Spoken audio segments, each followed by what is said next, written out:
Welcome back to the channel. आप सभी का स्वागत है कॉमर्स स्पॉटलाइट में। मैं आयुषी आज आपके लिए लेके आई हूँ एक वीडियो जिसका सभी उत्तराखंड सेट एस्पिरेंट्स को था इंतजार, क्योंकि आंसर की हमारी रिलीज हो चुकी है। अब हमें देखना है कौन से क्वेश्चन को हम चैलेंज कर सकते हैं।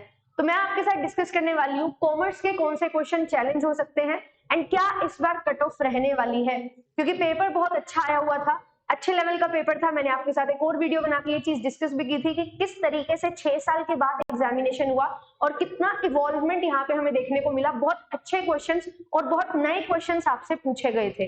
तो प्रीवियस टाइम पे जो कट ऑफ थी उससे हाई लो कैसा अब सिनेरियो रहने वाला है वो आपको दिखाऊंगी, क्योंकि अब हमारे पास क्वेश्चन के आंसर्स हैं एंड जो क्वेश्चंस हमें लगते हैं चैलेंजेबल हो सकते हैं वो भी मैं आपको बताने वाली हूँ। तो जो भी for the very first time जुड़ रहे हैं हमारे साथ, मेरा नाम आयुषी है। आपके लिए पेपर 1 एंड पेपर 2 कॉमर्स की क्लासेस लेके आती हूँ।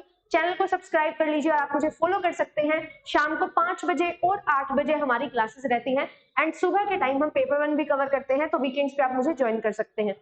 साथ ही साथ जेआरएफ एप्लीकेशन को डाउनलोड नहीं किया है तो कर लो, क्योंकि यहाँ पे आपको प्रीवियस ईयर पेपर्स मिल जाते हैं, स्टडी मटेरियल मिल जाता है, मॉक टेस्ट मिल जाते हैं, क्विजेस मिल जाती हैं, पीडीएफ्स मिल जाती हैं। तो वन स्टॉप सॉल्यूशन है आप सभी के लिए, तो आप इसको डाउनलोड कर सकते हैं। और एप्लीकेशन पे नेट एंड सेट की तैयारी करवाई जाती है, असिस्टेंट प्रोफेसर की तैयारी भी आपको करवाती हूँ मैं इस चैनल के माध्यम से।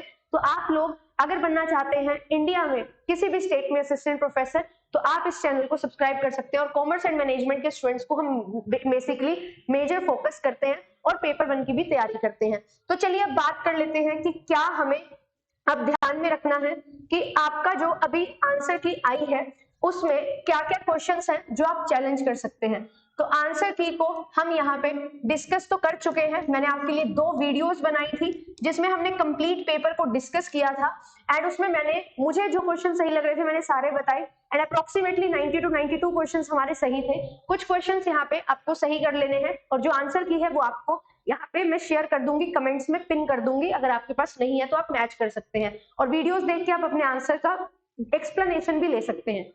अब जो क्वेश्चन मुझे लगता है कि चैलेंज हो सकता है वो क्वेश्चन आप स्क्रीन पे देख सकते हैं। मेरे पास बुकलेट डी थी, तो ध्यान रखना बुकलेट डी में जो 65 क्वेश्चन है टेक्स्ट वुड रिजल्ट इन, तो यहाँ पे आपको दिया हुआ है कि टैक्स से क्या क्या चीज हो सकती है। तो इन्होंने आंसर दिया है कि टैक्स से हमारे पास जो अर्निंग पर शेयर है वो बढ़ भी सकता है, वो कम भी हो सकता है। देखो आंसर अगर एक रिस्पेक्ट में मैं देखूं तो उसमें कोई गलती नहीं है, बट मुझे ऐसा लगता है कि यहाँ पे ऑप्शन नंबर बी जो है वो इसका करेक्ट आंसर होगा। क्यों? क्योंकि अगर मैं ये चीज देखूं कि अगर मेरा टैक्स ज्यादा है तो मेरी टैक्स लायबिलिटी जो है वो क्या होगी? बढ़ेगी। अगर मेरा टैक्स रेट कम है तो मेरी टैक्स लायबिलिटी कम होगी। सिमिलरली अगर टैक्स ज्यादा है तो अर्निंग पर शेयर है वो कम हो जाएगा। अगर टैक्स लायबिलिटी कम है तो अर्निंग पर शेयर हमारा क्या हो जाएगा? बढ़ जाएगा। तो ये चीज रहेगी। इन्होंने एक एस्पेक्ट तो टच किया कि अर्निंग पर शेयर इंक्रीज या डिक्रीज होगी, तो इनको क्या करना चाहिए था? ये एस्पेक्ट भी तो टच करना चाहिए था। या तो इसका आंसर ऑल ऑफ दीज होना चाहिए, ठीक है। और अगर ये चीज यहाँ पे हम लेके चल रहे हैं तो यहाँ पे टैक्स से क्या होता है?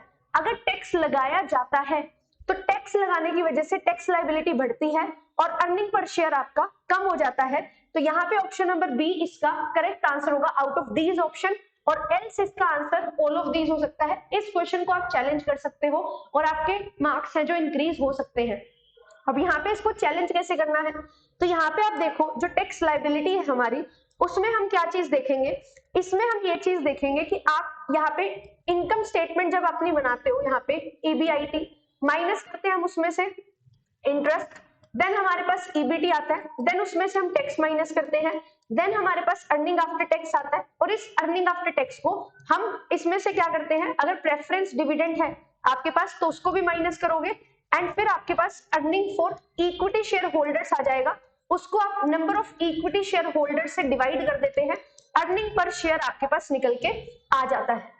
तो टैक्स का क्या रोल है? टैक्स का रोल ये है कि अगर टैक्स होगा ज्यादा तो आपकी टैक्स लायबिलिटी बढ़ेगी, अगर टैक्स ज्यादा होगा तो पैसा कम बचेगा इक्विटी शेयर होल्डर्स के लिए, तो उनका EPS कम हो जाएगा। सिमिलरली अगर टैक्स हमारा कम होगा तो टैक्स लायबिलिटी कम होगी एंड इंक्रीज हो जाएगी अर्निंग पर शेयर। तो ये चीज यहाँ पे थोड़ी सी अधूरी है जो इन्होंने यहाँ पे आंसर मार्क किया है, तो आप इस क्वेश्चन को चैलेंज कर सकते हैं। और कोई क्वेश्चन मुझे नहीं लगा जो हमारा चैलेंज हो सकता है, ठीक है। अब दूसरी बात कर लेते हैं कि कट ऑफ क्या रहने वाली है, क्या एक्सपेक्टेड कट ऑफ रहेगी। तो अगर मैं बात करूं कि जो रिजल्ट रहा, बच्चों ने भी अपना रिजल्ट बताया, तो यूआर कैटेगरी में आई फील कि आपकी जो सेफ जोन है वो आपका 196 से 200 तक का सेफ जोन है, क्योंकि प्रीवियसली कट ऑफ 210 तक गई थी, तो उससे तो हमारी कट ऑफ कम ही रहने वाली है, बट इतना आपका सेफ जोन रहेगा। एंड रिजर्व कैटेगरी की अगर बात करूं तो उसके कंपैरेटिवली कम जाती है, तो यहाँ पे 180, 186 इतना स्कोर अगर आप कर रहे हो तो आप एक सेफ जोन में हो और आपका यहाँ पे सिलेक्शन हो सकता है। और अगर आपको लगता है आंसर की मैच करने के बाद आप इतना भी स्कोर नहीं कर पा रहे हो, तो नेट आपके लिए एक बहुत अच्छी अपॉर्चुनिटी है। नेट एग्जामिनेशन की आप तैयारी कर सकते हैं। एंड नेट एग्जामिनेशन की तैयारी करने के लिए आपके लिए डेडिकेटेडली क्लासेस चलती हैं। 5 PM Monday, Wednesday and Friday में आपके लिए क्लासेस लेके आती हूँ। 8 PM भी आपके लिए क्वेश्चंस बैंक है जो लाया जाता है, तो क्वेश्चंस की आप प्रैक्टिस कर सकते हो। एंड अगर आप कोर्सेज में एनरोलमेंट लेना चाहते हैं तो पेपर 1 एंड पेपर 2 कॉमर्स का कोर्स आपके लिए रन कर रहा है JRF अड्डा एप्लीकेशन पे, आप इसको बाय कर सकते हो। Test series, handbooks and crash course सारी चीजें आपको मिलेगी। केवल पेपर 2 लेना है केवल पेपर 2 ले सकते हो, केवल पेपर 1 लेना चाहते हो केवल पेपर 1 भी ले सकते हो। आप JRF अड्डा एप्लीकेशन को डाउनलोड कर सकते हैं और फ्री में भी बहुत कंटेंट आपको मिलता है जो आपकी हेल्प करता है अच्छे से रिवीजन करने में, नोट मेकिंग करने में, प्रैक्टिस में, तो उसको भी आप कंज्यूम कर सकते हैं। तो ये सारी ऑफरिंग्स आपके लिए लाई जाती है JRF अड्डा की तरफ से, और इस चैनल पे डेडिकेटेडली आपके लिए तैयारी करवाई जाती है नेट और सेट एग्जामिनेशन के लिए एंड असिस्टेंट प्रोफेसर के लिए। तो मिलूंगी आपसे नेक्स्ट वीडियो में। Thank you so much. I hope कि आपको ये वीडियो हेल्प करेगी, और जो क्वेश्चन मैंने चैलेंज के लिए बोला है आप उसको देख सकते हैं, ठीक है, आप उसको चैलेंज कर सकते हैं और आपका स्कोर है जो इंक्रीज हो सकता है। All the very best. मिलूंगी आपसे नेक्स्ट वीडियो में। Thank you so much. Bye bye.